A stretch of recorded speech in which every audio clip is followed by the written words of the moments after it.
रिया मेरे बेटे सुशांत को लंबे समय से जहर पिलाया करती थी। वो इसकी हत्यारी है। जांच एजेंसी को चाहिए कि रिया को और उसके सहयोगी को अविलंब गिरफ्तार करें और उसे सजा दिलाएं।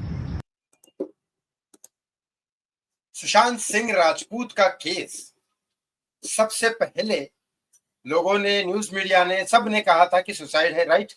फिर ये केस स्टार्ट हुआ, पब्लिक ने कहा कि वो सुसाइड नहीं हो सकता क्योंकि ये सारे सबूत सामने आए, बराबर। पब्लिक ने आवाज उठाई, फिर मीडिया ने उठाई। बाद में हिम्मत करके सुशांत सिंह राजपूत के पिता ने बताया कि रिया चक्रवर्ती जो उसकी लास्ट गर्लफ्रेंड थी, वो उनसे बात ही नहीं करने दे रही थी उनके साथ, और उसी ने ड्रग्स देके उसको मारा। ये खुद रिया सुशांत के पिता ने कहा। अब 17 करोड़ का जो मामला आया था कि 17 करोड़ रिया ने लिए और 17 करोड़ के लेने के चक्कर में उसने सुशांत सिंह राजपूत की हत्या की। अब कई सारे मामले सामने आए, ईडी वगैरह सामने आई। ईडी ने रिया चक्रवर्ती को बुलाया, इन्वेस्टिगेट किया। ड्रग्स के केस में वो 1 महीना आसपास अंदर रही, लेकिन ईडी ने कुछ निकाल नहीं पाया सिवाय कुछ क्रेडिट कार्ड्स के और कुछ बिल्स जो ब्यूटी पार्लर वगैरह में दिए थे, जो रिया कहती थी कि वो भी मैंने रिटर्न कर दिए। और यूरोप के टूर पे जो खर्चा हुआ था वो। अब 17 करोड़ का मैं यहाँ पे पूरा हिसाब किताब लेके आया आपके सामने। यस, इसके बाद मुद्दा जरूर उठा बिहार में कि बिहार इलेक्शन थे, फिर जस्टिस फॉर सुशांत, फिर बहुत सारी चीजें सामने निकली। फिर मीडिया ने कहा वो आगे की चीजें हम यहाँ बात नहीं करने वाले, अब बात करने वाले हैं सिर्फ 17 करोड़ रुपए की, कि वो लिटरली गए कहा। क्योंकि सुशांत सिंह राजपूत के पास MS धोनी रिलीज होने के बाद एक सैंडो का और 1-2 एड आए थे, जो वो ऑलरेडी गार्नियर का एड जॉन इब्राहिम कर रहा था, वो भी इसके पास आया था। और 2-3 ब्रांड एंडोर्समेंट आए थे जो 3-3 साल के कॉन्ट्रैक्ट थे, और शोज वगैरह वो करता था। और बाकी के फिल्म के पैसे वो 6 से 7 करोड़ रुपए पहले लेता था MS धोनी के पहले, उसके बाद उसकी फीस ज्यादा बढ़ गई, राइट।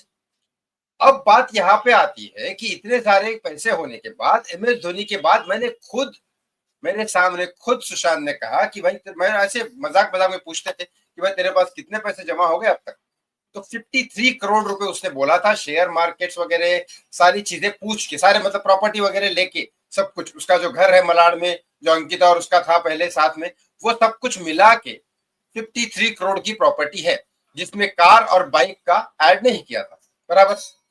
53 करोड़ की प्रॉपर्टी सुशांत की हत्या के बाद जो डिस्ट्रीब्यूट हो गई, वो प्रॉपर्टी थी 17 करोड़।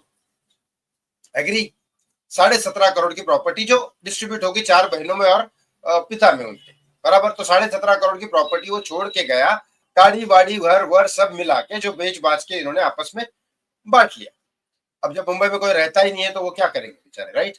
चलो वो तो ठीक है, वो फैमिली को मिलनी चाहिए थी, वो फैमिली को गई।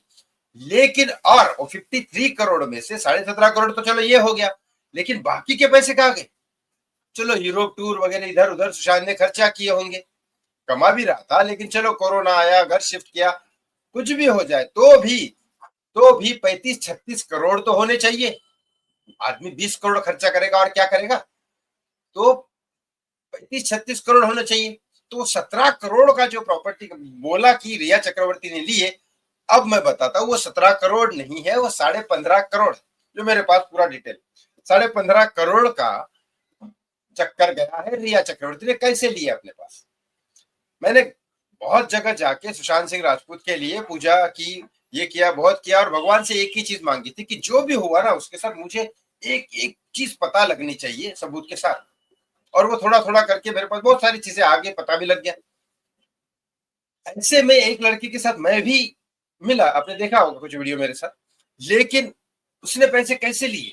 चलो मेरे पास तो इतने थे ही नहीं, लेकिन जो भी हमारे लेवल पे 1000, 1500, 2000 उसने कैसे लिए? अपने अकाउंट में नहीं लिए, इसके अकाउंट में डालो, उसके अकाउंट में डालो, ये करो वो करो करके उधर से जमा की। कभी मैं नशे में कर देती थी, फिर उसके बाद वो पासवर्ड वगैरह सब पता था, किसी और के अकाउंट में भेजो, फिर उधर से निकालो, कभी एटीएम से निकालो, कभी इससे निकालो, कभी उससे निकालो, कभी डिमांड ड्राफ्ट से निकालो। और ये सारा का सारा ब्यौरा जो है वो लीगल होता था। अब कैश निकाला, किसने निकाला, क्या निकाला, पता ही नहीं। अब निकाला 4 घर के नौकरों ने, कभी कभी तो कभी 4 घर के नौकरों ने निकाला, तो वो बोलते थे कि भाई सर ने बताया, तो वहां तो बात ही खत्म हो जाती थी। और उसका वीवीआईपी कार्ड था, मतलब पर डे हम लोग नॉर्मल लोग 50,000 निकाल सकते हैं ना कैश, ये 2 लाख निकाल सकते थे आसपास। बेरर चेक्स भी होते थे। तो ऐसे करते करते करते 2-2.5 महीने में बहुत सारे निकाले, और तब भी ना निकाल पाए तो एक मास्टर आदमी इन केस में आया, उसका नाम था महेश भट्ट, जो इतने सालों से फिल्म इंडस्ट्री में है और दुबई में इनके कनेक्शन है, और दुबई में जो पैसा भेजा जाता है वो हवाला से भेजा जाता है। वो कैसे नोट फाड़ते हैं, और ये आधा नंबर होता है, वो आधा नंबर होता है, वो इधर आधा नंबर दिखाते हैं तो ये वहां के लोग इनको बोलते हैं इतना पैसा दे दो, वो बाद में कैसे भेजते हैं पता नहीं, लेकिन ये लोग इनको फिर वो कैश दे देते हैं, भरोसे पे चलता है पूरा गेम। और ये होता है सारी चीजें। अब आप बताइए, अब हवाला से भी पैसे भेजे जा रहे थे, यहां से कैश वैश निकाल के हवाला से भेज के फिर उनके अकाउंट में ट्रांसफर होते थे, ये गड़बड़ी थी।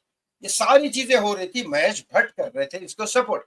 ऐसे करते करते करते करते करते 15 से 15.5 करोड़ रुपए ट्रांसफर किए गए थे। अब आप समझ रहे कितनी बड़ी बात है, कैसे कैसे किया होगा इन्होंने, इसके अकाउंट में उसके अकाउंट में, इसमें कौन एजेंसी का मामला आ रहा है सामने, जो सोर्स कह रहा है कभी कौन एजेंसी, कभी ये एक्टर, कभी वो एक्टर, कभी ये हीरोइन, कभी ये, कभी दीपेश, कभी सिद्धार्थ पिठानी, कभी नीरज, कभी केशव, कभी महेश भट्ट के कई सारे लोग, ये सारे मिलके इधर उधर ट्रांसफर करके, ताकि रिया चक्रवर्ती के अकाउंट में कहीं से भी 1 रुपया न दिखे। बहुत ही प्लानिंग से की गई थी, काम थी, लेकिन ईडी ढूंढ नहीं पाई। मतलब मास्टर आदमी तो है ही महेश भट्ट, ईडी ढूंढ ही ना पाए। अब सोचो कितनी प्लानिंग से उसको मारा, कितने प्लानिंग से उससे पैसे निकाले, सोचो। अब आपको क्या लगता है इस बारे में, कमेंट बॉक्स में कमेंट करके जरूर बताएं। थैंक्स फॉर वॉचिंग, बहुत बहुत धन्यवाद। जय श्री राम।